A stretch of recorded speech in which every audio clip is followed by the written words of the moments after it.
And then my other question I really am interested in is Honduras. Did you get the residency? Are you in the process? I want to know Process. I want to know the information on Honduras and never been. Is it just give us the lowdown? I've spent very little time, but I have been to Honduras, and I am working on the residency. So Honduras is a very easy program to do. It doesn't cost much money.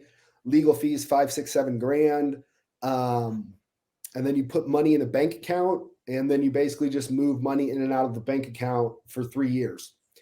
And so it's How much super money easy. do you have to deposit? 2,500 a month. Oh, so like there has to be money coming into the account. Yeah, but it has to be coming in. They don't care what you do with it once it's in there. So you Okay. just fucking wheel it. So, okay. Um, But 5 or 6 grand kind of sounds expensive for an attorney in Honduras because, like, I'm comparing it to Paraguay, where that's like $2,500 or something. yeah, so you pay for that. That's basically for the 3-year process to get citizenship. Oh, So so do you get? I thought that's just for the residency. So the residency turns into a citizenship, and that's the that's the pay benefit one of package. Honduras. That's the benefit of Honduras is they actually will issue passports. Now, like any Latin American country, most Latin American countries, they don't want you to have dual citizenship, but on No one paper, check. and in practice, things work differently down here. So essentially, what you do is you have to spend 1 day in Honduras every year. Mm-hmm. So you start your residency process, you get your permanent residency, you start moving the money every month. You spend a week in Roatan, 1 week a year, and then after 3 years, you can apply for citizenship. And My question: how instantly do you become like the permanent resident, though? Like, what is the permanent resident process? Like, is it as soon as you make that deposit and do the paperwork, you're a resident, and then that time clicks on the 3 years for the citizenship? It's pretty straightforward, yeah. And they don't have a lot of people doing the program, so there's not like a lot of bureaucracy, like just Yeah, holdups. because it's not widely known. So No. Now, my other question is: do you have to be in the country for all the proceedings? How many times do you have to go into Honduras? You only have to go once, but the biggest thing is you have to have your documents. Like everything has to be apostilled. And so when you're looking at like your FBI background check, that has to be apostilled by the Secretary of State.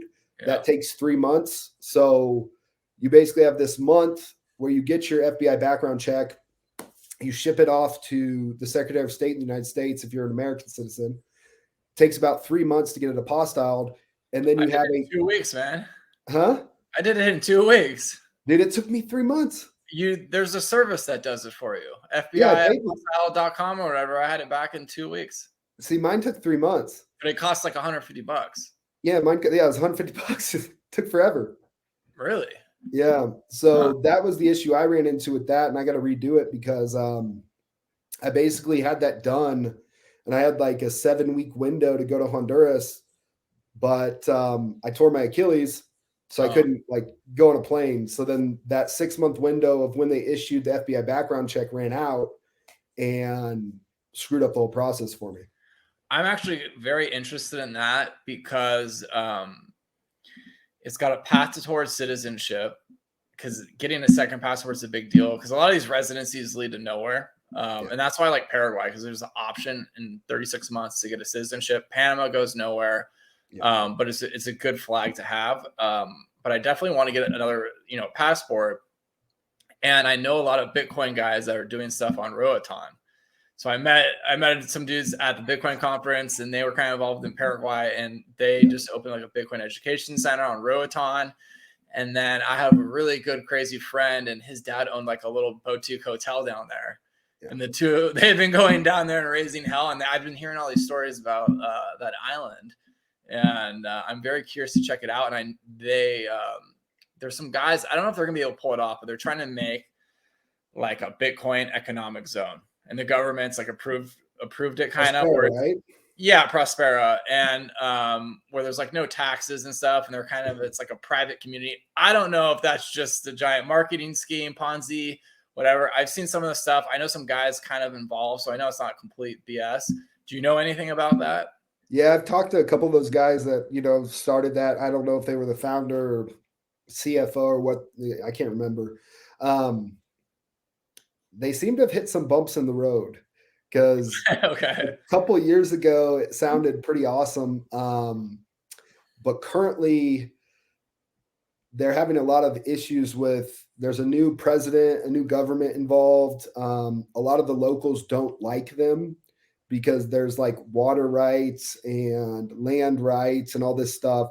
So they seem to have hit some bumps in the road. But on the flip side, um, could be a really interesting project because there's actually no like high rise apartments and communities and things like that on Roatan. So, they're called, I think they called their first building the Duna Residence. Mhm. And it was like the highest building in Roatan. Oh wow. So if they actually could pull that off, it'd probably be a pretty cool place. I think they have I plans. think it could happen because like it's for Americans in Western, it's a short flight down there. It's beautiful, beautiful beaches, and they can control the environment because it's on an island, right?